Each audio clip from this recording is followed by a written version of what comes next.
Hi అండి, అందరికీ నమస్కారం. Welcome to my channel. ఈ వీడియోలో రిటైర్డ్ ఉద్యోగులందరికీ కూడా సూపర్ గుడ్ న్యూస్ అండి. ఇక మొత్తం చెల్లింపు ప్రకటన అయితే వచ్చేసింది. మరి ఈ న్యూస్ సంబంధించి తాజా సమాచారం ఏదో ఈ వీడియోలో తెలుసుకుందాము. వీడియో అయితే ఎక్కడే కానీ స్కిప్ చేయకుండా ఎండ్ వరకు చూసేయండి. అప్పుడే ఇన్ఫర్మేషన్ పూర్తిగా అర్థమవుతుంది. అలాగే వీడియో చూస్తున్న ప్రతి ఒక్కరూ లైక్ చేయండి ఫ్రెండ్స్. ఈ వీడియోని తోటి పెన్షన్ మిత్రులతో అయితే షేర్ చేయండి. కొత్తగా మన ఛానల్ చూస్తున్న వారైతే సబ్స్క్రైబ్ చేసుకోండి. సబ్స్క్రైబ్ చేసుకోవడం వల్ల నేను చేసే ప్రతి ఒక్క వీడియో మీ వరకు రీచ్ అవుతుంది. ఇక ఆలస్యం చేయకుండా వివరాల్లోకి అయితే వెళ్ళిపోదాము. సో ఫ్రెండ్స్, ఇక విషయానికి వచ్చినట్టయితే ఆంధ్రప్రదేశ్ రాష్ట్రంలోని విశ్రాంత ఉద్యోగులు మరియు పెన్షనర్లందరికీ కూడా ఇది నిజంగా ఒక చిరస్మరణీయ చిరస్మరణీయమైనటువంటి రోజుగా మనం చెప్పుకోవచ్చు. ఎందుకంటే రాష్ట్ర ఆర్థిక శాఖ నుండి ఒక అత్యంత సంచలనాత్మకమైన మరియు శుభప్రదమైన ప్రకటన వెలువడింది. సో గత కొన్ని సంవత్సరాలుగా తమకు రావాల్సినటువంటి వివిధ రకాల బకాయిలు ఏవైతే ఉంటాయో వాటికి సంబంధించి మరియు పెండింగ్ మొత్తాల కోసం కళ్ళలో ఒత్తులేసుకొని ఎదురు చూస్తున్న లక్షలాది మంది పెన్షనర్లకు వారి నిరీక్షణ త్వరలోనే ముగియబోతోందని ఆర్థిక శాఖ స్పష్టమైన భరోసా ఇచ్చింది. పెన్షనర్లకు అందాల్సిన డిఆర్ఎస్ రిలీఫ్, డిఆర్ బకాయిలు, రిటైర్మెంట్ బెనిఫిట్స్ మరియు ఇతర పెండింగ్ బిల్లులకు సంబంధించిన నిధులు విడుదల చేసేందుకు ఆర్థిక శాఖ ప్రస్తుతం తీవ్రంగా కసరత్తు అయితే చేస్తోంది. మరి ఈ బకాయిల మొత్తాన్ని ఏ విధంగా ఏ విడతల్లో పెన్షనర్ల ఖాతాలో చేరవేయాలనే దానిపై ఒక పక్కా ప్రణాళికను మరియు టైం లైన్ను సిద్ధం చేస్తున్నట్టుగా తెలుస్తుంది. అయితే ఈ మేరకు అధికారులు అయితే వెల్లడించారన్నమాట, ఒక పక్కా ప్రణాళికను సిద్ధం చేస్తూ ఉన్నట్టుగా.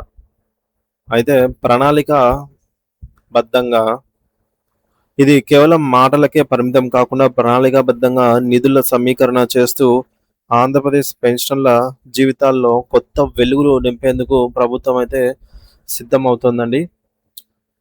మరి నిజానికి ఒక పెన్షనర్ తన జీవిత కాలం అంతా ప్రభుత్వ సేవలో గడిపి పదవి విరమణ చేసిన తర్వాత కేవలం ఆ పెన్షన్ డబ్బులపైనే అతని ఆరోగ్యం మరియు కుటుంబ అవసరాల కోసం ఆధారపడి ఉంటారు జనరల్గా. అలాంటి సమయంలో వారికి అందాల్సిన చట్టబద్ధమైన బకాయిలను నిలిపివేయడం వల్ల వారు పడేటటువంటి ఇబ్బందులు వర్ణనాతీతము. మరి ఈ యొక్క విషయాన్ని గమనించినటువంటి ఆర్థిక శాఖ పెన్షనర్ల పట్ల సానుకూల దృక్పథంతో వ్యవహరిస్తూ పెండింగ్లో ఉన్నటువంటి ప్రతి రూపాయిని కూడా సకాలంలోనే అందించేందుకు యుద్ధ ప్రాతిపదికన అయితే చర్యలు చేపట్టింది.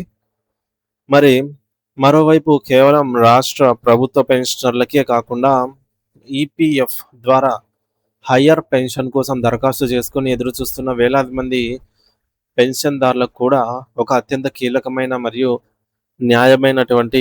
న్యాయపరమైన విజయం లభించింది. సుదీర్ఘకాలంగా కోర్టుల్లో నలిగిపోతున్న ఈ వివాదంపై గౌరవ ధర్మాసనం ఒక చారిత్రాత్మక తీర్పునైతే వెలువరించింది. ఈ తీర్పు ద్వారా పెన్షనర్ల ప్రాథమిక హక్కులను కాపాడుకోవడానికి ఒక బలమైన చట్టపరమైన ఆయుధం అయితే లభించినట్లు అయ్యింది. ముఖ్యంగా ఈపీఎఫ్ఓ సంస్థ హయ్యర్ పెన్షన్ దరఖాస్తుదారులను పరిశీలించే క్రమంలో అనుసరిస్తున్నటువంటి మొండి వైఖరిని కోర్టు తీవ్రంగా తప్పుపట్టింది. పెన్షనర్లకు చట్టబద్ధంగా ఇవ్వాల్సిన డబ్బులను ఇవ్వకపోవడం, వారిని కార్యాలయాలకు చుట్టూ తిప్పడం అనేది ముమ్మాటికి అన్యాయమని కోర్టు ఘాటుగా మందలించింది. రిటైర్మెంట్ తర్వాత గౌరవప్రదంగా బతకడానికి అవసరమైన పెన్షన్ మొత్తాన్ని కూడా సాంకేతిక కారణాలు చూపుతూ తిరస్కరించడం అనేది చెల్లదని, అర్హులైన ప్రతి ఒక్కరికి హయ్యర్ పెన్షన్ ప్రయోజనాలను వెంటనే కల్పించాలని అధికారులను కోర్టు ఆదేశించింది. మరి హయ్యర్ పెన్షన్ అనేది పెన్షనర్ల దయాదాక్షిణ్యం మీద ఆధారపడి ఇచ్చేది కాదు. అది వారు సర్వీస్లో ఉన్నప్పుడు చేసుకున్నటువంటి ఆదాయం, అదనపు కాంట్రిబ్యూషన్ ద్వారా పొందినటువంటి హక్కు అని కోర్టు స్పష్టం చేసింది. ఈ తీర్పుతో గతంలో దరఖాస్తులు రిజెక్ట్ అయ్యాయి. సో అయిన వారు లేదంటే గతంలో రిజెక్ట్ అయిన వారు లేదా ప్రస్తుతం నిలిచిపోయిన వారు మళ్ళీ తిరిగి కొత్త ఆశలతో తమ హక్కుల కోసం పోరాడే అవకాశం ఏర్పడింది. సో, ప్రస్తుతం నిత్యావసర వస్తువుల ధరలు, వైద్య ఖర్చులు విపరీతంగా పెరుగుతున్న నేపథ్యంలో పెన్షనర్లు ఎదుర్కొంటున్న ఆర్థిక ఇబ్బందులను ప్రభుత్వం మరియు సంబంధిత సంస్థలు మానవీయ కోణంలో చూడాలని మేధావులు అభిప్రాయపడుతూ ఉన్నారు. ఆర్థిక శాఖ ప్రకటించిన ఈ బకాయిల విడుదల ప్రక్రియ వేగవంతమైతే వేలాది కుటుంబాలకు అది కొండంత అండగా నిలుస్తుంది.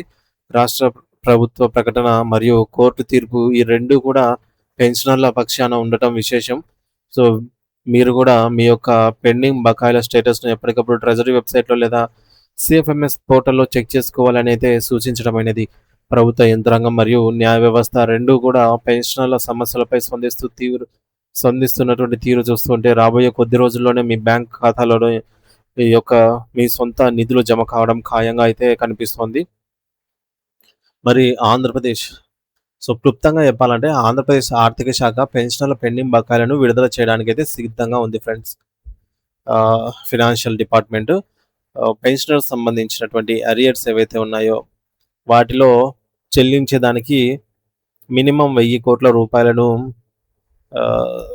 రూపాయలనైతే కేటాయించబోతోందని వార్తలొస్తున్నాయి. మరి బకాయిల చెల్లింపుల కోసం ప్రత్యేక ప్రణాళిక మరియు కసరత్తులను కూడా అధికారులు ప్రారంభించారనమాట. ఏమేం జమ చేయాలి? ఎంత జమ చేయాలి? ఎప్పుడు జమ చేయాలి? ఇటువంటి కసరత్తును. ఇక ఈపీఎఫ్ హయ్యర్ పెన్షన్ వివాదంపై కూడా కోర్టు నుండి ఈ మేరకు అనుకూలమైనటువంటి కీలక తీర్పు అయితే వెలువడింది ఫ్రెండ్స్. మరి పెన్షనర్లకు ఇవ్వాల్సిన డబ్బులు ఆపడం అనేది అన్యాయమని వారి హక్కులను రక్షించాలని ఈపీఎఫ్ఓను కోర్టు మందలించిందనమాట. సో, వాళ్ళకి ఎన్నో రోజుల నుంచి పెన్షన్ అనేది ఆగిపోయింది. ఇక సాంకేతిక కారణాలతో హయ్యర్ పెన్షన్ దరఖాస్తులను తిరస్కరించడం చెల్లదని న్యాయస్థానం అయితే స్పష్టం చేసింది. సో, రాష్ట్ర ప్రభుత్వ పెన్షనర్లకు డీఆర్ బకాయిలు మరియు ఇతర ప్రయోజనాలు త్వరలోనే అందనున్నాయి. సో, పెన్షనర్లకి ఎవరికైతే డీఆర్ బకాయిలు పెండింగ్‌లో ఉన్నాయో వారందరికీ కూడా. అలాగే పెరుగుతున్న ధరల దృష్ట్యా పెన్షనర్ల ఆర్థిక భద్రతకు ఈ యొక్క నిర్ణయాలనేవి అత్యంత కీలకం అని చెప్పి ప్రభుత్వం భావించింది. సో, ఫ్రెండ్స్, మొత్తానికి ఆంధ్రప్రదేశ్ ప్రభుత్వం తమ పెన్షనర్ల పెండింగ్ బకాయిలను తీర్చడానికి అధికారికంగా చర్యలైతే ప్రారంభించింది. మరి ఇది ఎంతో కాలంగా ఎదురుచూస్తున్న వారికి పెద్ద ఊరటే. అదే సమయంలో ఈపీఎఫ్ హయ్యర్ పెన్షన్ విషయంలో కోర్టు ఇచ్చిన తీర్పు పెన్షనర్ల హక్కులను బలపరిచింది.